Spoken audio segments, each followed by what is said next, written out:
Pour le groupe UMP, la parole est à Monsieur Marc Laffineur. Merci, Monsieur le Président. Avant de faire les explications de vote du groupe UMP, je voudrais répondre un petit peu à Monsieur le Ministre. Monsieur le Ministre, vous nous avez beaucoup parlé du rapport du sénateur Cratinger et du Premier ministre Jean-Pierre Raffarin en nous parlant des grandes régions. Mais vous avez oublié de dire que justement, si c'était pour faire des grandes régions, c'était de garder les départements, ce qui permettait de garder des élus de proximité.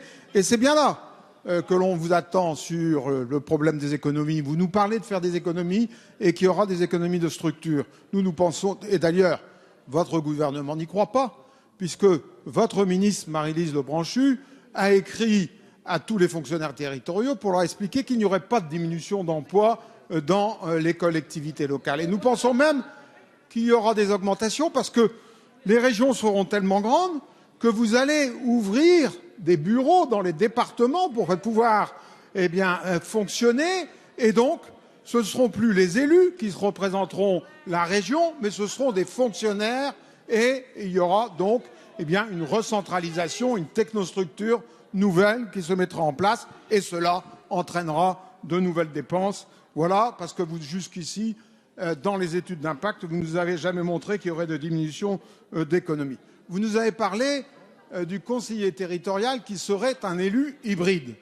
Alors là, excusez-moi, mais avoir inventé de nouveaux cantons en mettant deux élus à la fois, ça ne se passe dans aucun pays au monde.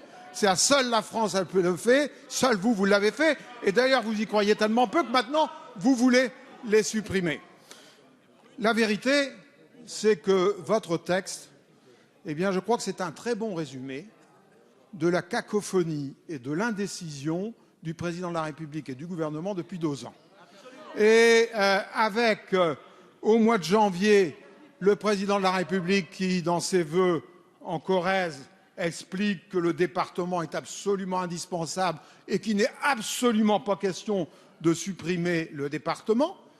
Et puis, arrive la bérésina des élections municipales, un nouveau Premier ministre qui nous explique que la clause de compétence générale qui a été rétablie par lui-même, puisque c'était lui qui défendait le texte ici à l'Assemblée nationale pour rétablir cette clause, elle allait être supprimée parce que lui était Premier ministre et qu'il allait supprimer les départements, qu'il allait faire des grandes régions, mais qu'on gardait les élections régionales et départementales pour 2014 pour faire une réforme après. Et puis, 15 jours après, on nous annonce la suppression des départements, de nouvelles régions, le 2 juin.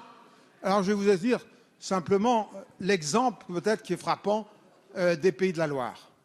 Le 2 juin, le matin, nous apprenons par un coup de fil de l'Élysée que la région des Pays de la Loire allait être avec le centre et avec Poitou-Charentes.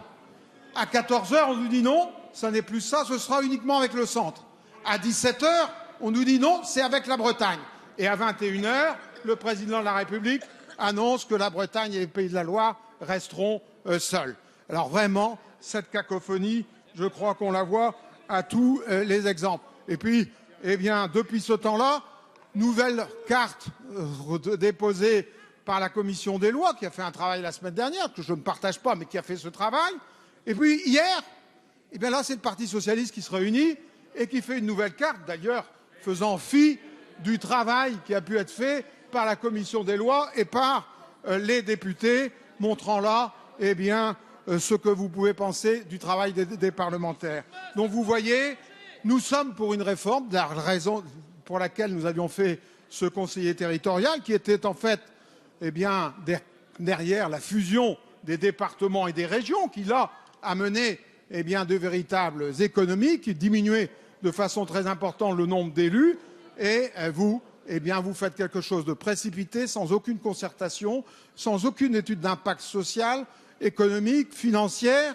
Bien entendu, le groupe UMP votera cette motion qui a été brillamment défendue par Hervé Guémard.